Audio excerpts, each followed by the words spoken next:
Assalamualaikum warahmatullahi wabarakatuh. Halo adik-adik semua, apa kabarnya hari ini? Semoga sampai hari ini kita semua diberi kesehatan dan masih dalam keadaan sehat walafiat.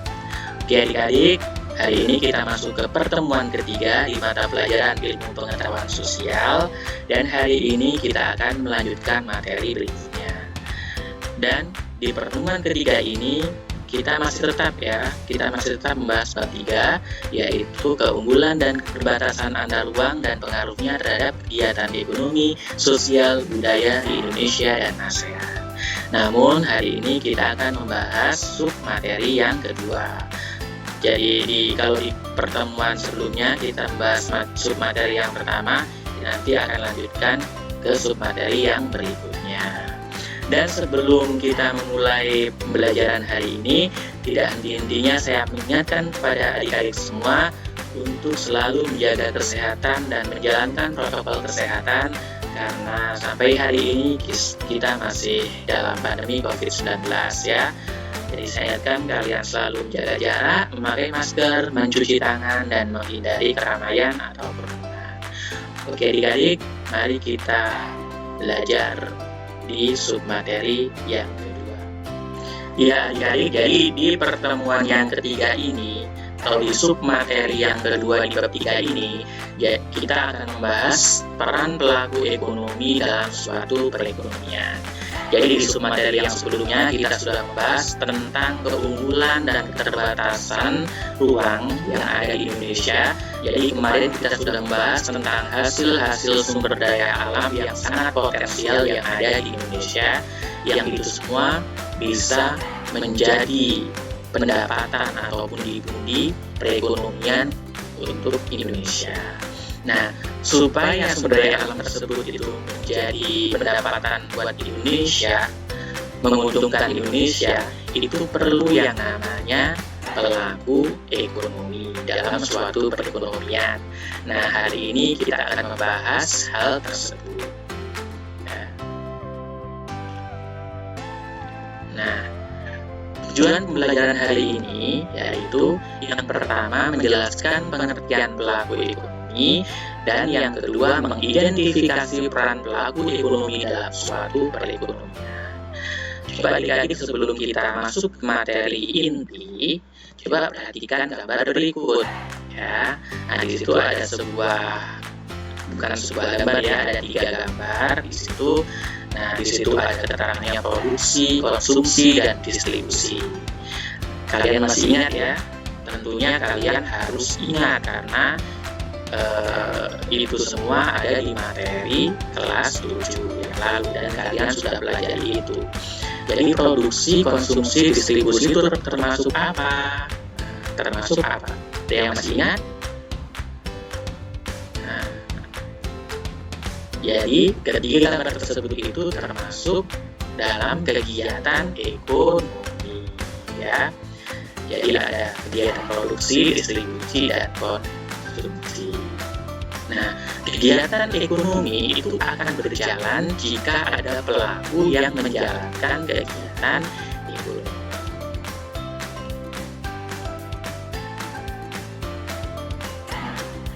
Siapakah pelaku kegiatan ekonomi dalam suatu perekonomian? Coba adik-adik pikir sejenak, kira-kira yang ada dalam benak adik-adik, siapa sih pelaku dalam kegiatan ekonomi itu? Nah, sudah ya adik-adik, jika kalian sudah dapat gambaran, untuk lebih jelasnya kita ke slide berikutnya.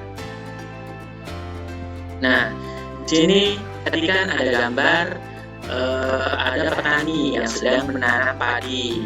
Nah, padi itu menghasilkan apa? Menghasilkan beras ya. Nah, beras itu kemudian diambil atau dijual ke agen atau ke kios-kios ya yang sudah jadi beras itu.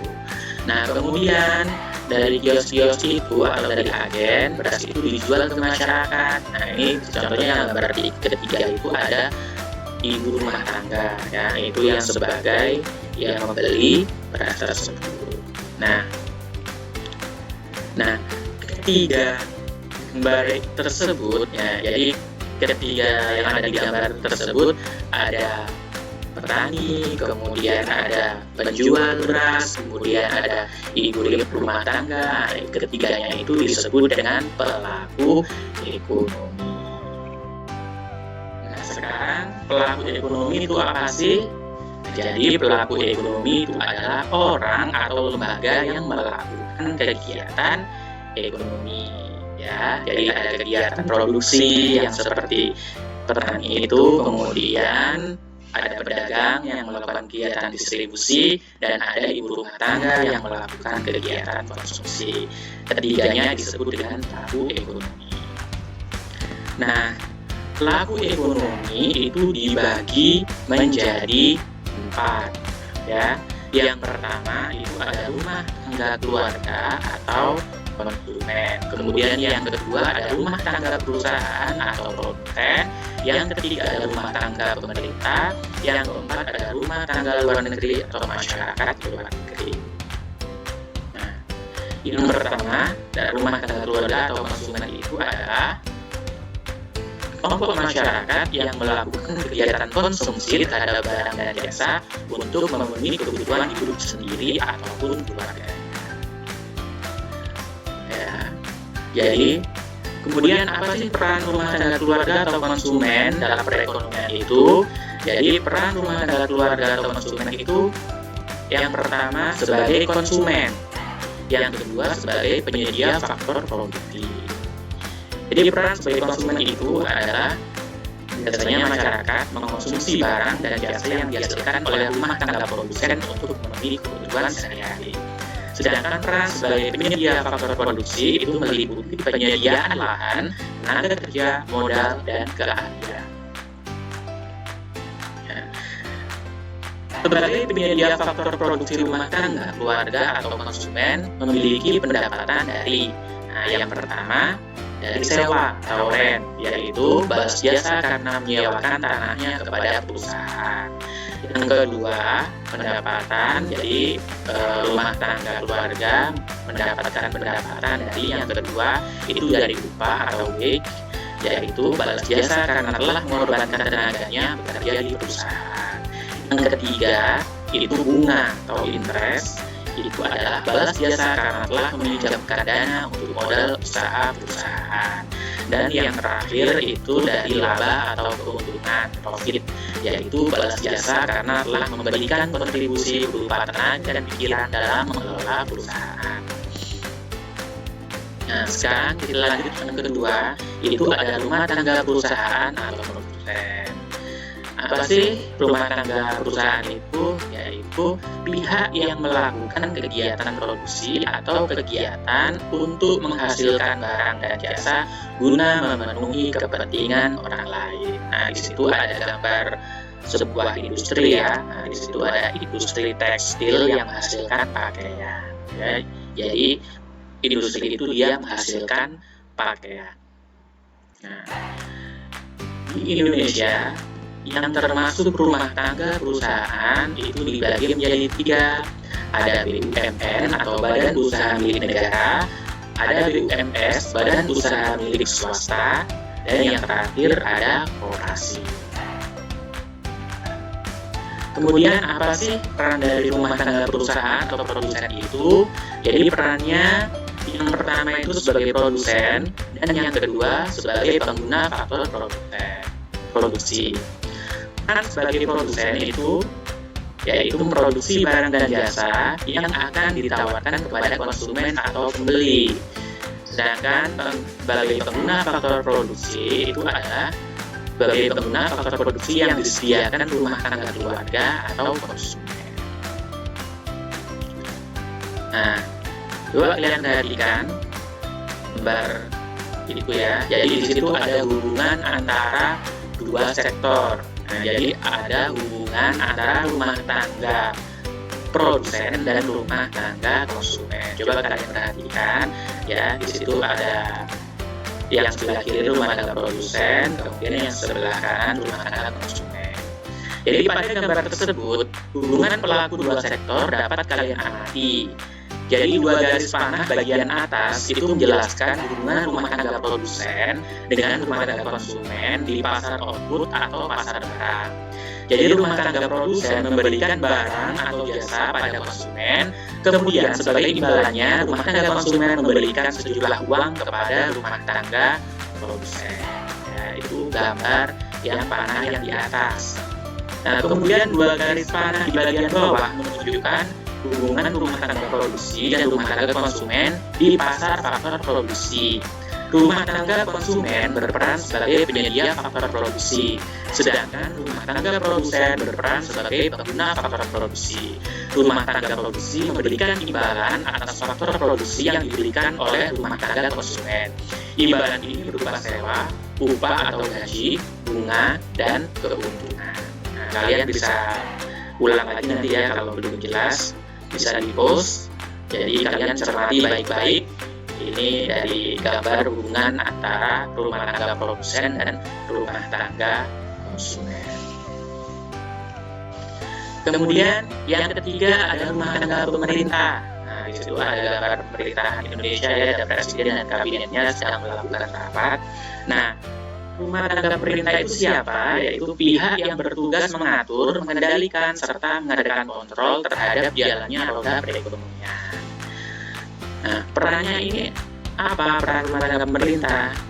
Nah, jadi perannya itu ada 3. Yang pertama sebagai pengatur atau regulator, kemudian yang kedua sebagai konsumen, dan yang ketiga sebagai produsen. Ya. Nah, peran pemerintah sebagai pengatur atau regulator itu biasanya pemerintah itu membuat aturan. Nah, di antaranya yang pertama, aturan yang dibuat pemerintah itu adalah pemberian subsidi bagi perusahaan dalam negeri, sehingga perusahaan dalam negeri itu dapat bersaing dengan perusahaan yang ada di luar negeri, jadi tidak kalah ya. Kemudian yang kedua, menentukan besarnya pajak, dan yang ketiga, kewenangan pemberian izin atau usaha. Kemudian peran yang kedua itu sebagai konsumen, jadi pemerintah itu juga dapat berperan sebagai konsumen. Dalam menjalankan fungsinya sebagai pengatur, pemerintah membutuhkan sarana dan prasarana penunjang yang dibeli dari rumah tangga perusahaan atau produsen. Contoh, misal di dinas pendidikan, mereka membutuhkan ATK, alat tulis, kemudian kertas untuk mencetak beberapa laporan dan sebagainya. ATK dan kertas kan mereka beli kan, jadi pemerintah juga bertindak sebagai konsumen. Kemudian yang ketiga, pemerintah juga bertindak sebagai produsen. Nah, jadi dalam menjalankan perannya sebagai produsen, pemerintah juga memproduksi barang dan jasa. Nah, jadi pemerintah itu punya yang namanya BUMN ya, Badan Usaha Milik Negara. Jadi perusahaan-perusahaan milik negara. Contohnya ada PT Kereta Api Indonesia, kemudian ada PLN, kemudian ada Pertamina, kemudian ada Bank BRI, dan itu juga termasuk BUMN. Kemudian yang terakhir itu ada rumah tangga luar negeri. Nah, siapa rumah tangga luar negeri itu? Nah, orang atau lembaga yang melakukan kegiatan ekspor dan impor kaitannya dengan perdagangan internasional. Jadi rumah tangga luar negeri itu disebut juga dengan masyarakat luar negeri. Dengan perdagangan internasional terbentuklah kerjasama antara Indonesia dengan negara lain. Nah, contohnya Indonesia kerjasama dengan Jepang, ya. Indonesia mengekspor hasil-hasil tambang ke Jepang, kemudian Jepang mengekspor atau Indonesia mengimpor kendaraan atau mesin-mesin dari negara Jepang. Nah, adik-adik, itu tadi merupakan materi untuk hari ini, jadi tentang peran pelaku ekonomi dalam suatu perekonomian. Sebelum kita akhiri, mari kita sama-sama memberikan simpulan atas apa yang kita pelajari hari ini, adik-adik ya. Jadi hari ini kita belajar yang pertama tentang pelaku ekonomi. Jadi pelaku ekonomi itu terdiri atas rumah tangga konsumen, rumah tangga produsen, pemerintah, dan masyarakat luar negeri. Ya. Kemudian rumah tangga konsumen itu berperan sebagai konsumen konsumen dan penyedia faktor produksi. Sedangkan rumah tangga produsen itu berperan sebagai produsen sekaligus pengguna faktor produksi. Kemudian pemerintah berperan sebagai regulator atau pengatur konsumen dan produsen. Jadi pemerintah itu perannya ada 3 ya, regulator atau pengatur konsumen dan produsen. Kemudian kalau sektor luar negeri atau masyarakat luar negeri itu berperan sebagai konsumen dan produsen dalam kegiatan ekspor impor di perdagangan internasional. Nah, adik-adik ya, jadi pembelajaran hari ini sekian. Jadi sub materi yang kedua jadi selesai ya. Jadi setelah ini jangan lupa kalian kerjakan kuis yang linknya saya bagikan di grup WhatsApp ya. Jadi kuisnya seperti yang kemarin, seperti LKS pertemuan sebelumnya, kalian kerjakan di Google Form. Jadi kalian harus mengerjakan ya, jangan hanya mengisi kehadiran di komentar YouTube, tapi kemudian tidak mengerjakan kuis di Google Form ya. Jadi itu adik-adik ya, jangan lupa lihat kuisnya. Dan terima kasih untuk pembelajaran hari ini. Tetap semangat, jaga kesehatan. Kita jumpa lagi minggu depan. Assalamualaikum warahmatullahi wabarakatuh.